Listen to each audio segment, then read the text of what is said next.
Wat gaan sy maak? Iets bereik, zo'n besittings as ek nog steeds ryk. Ek praat van my feit, vader, wat na my kyk. In elke situasie moet sy de lucht gaan skip. Dankbaar vir wat ek kies, my stilte oor alles en elke pret. Ek weet hoe dit is om niks te het wat vir wat ek weet. Stil geblies in muziek, staan ek altyd steek. Ek het respect, ja. Hulle kan maar wat sê, hulle kan jou nie kraakie. Dis van my wat ek hier praatie. Hoeveel mense daar buiten, wat die is om hier om buiten te slaap. As jy dit moet doen, dan is het vir jou soos iets wat hulle vat. Maar hoeveel byna, baie se was nou medisyne. Maar God geef hulle vir jou krye, bly sy net in jou prye. Dankbaar dat sy is in die vrye, sy is een leier van jou eie besluite.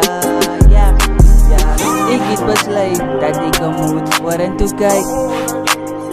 Dis iets wat sy nie so vanaf kan gebruik. Yeah. Okay, hou vas in dit, dis jou geluk. Na al jou harde insit, weet sy dat sy goeie vruchte pluk. Water was in jou pad, wat sy het weer gedruk. Dis in jou rechte besluit gemaakt. Nobou wie sy verloor, die sal saak. So dat sy dit doen, dat dit niemand raak. Ek moes nie een bulletin nie is om my toekomstie, want ek is aanklaar in het. Baie mense sê dis warm om op my seat te sit. Het sy gesien hoe een swart suit by my body fit en my music nog steeds in die plekke druk. Want, ja, ek het besluit dat ek moet vorentoe kyk. Dis iets wat sy nie so vinnig kan gebruik. Dalk is het een mistake, maar sy het besluit om vorentoe te kyk, ja, ja, solo.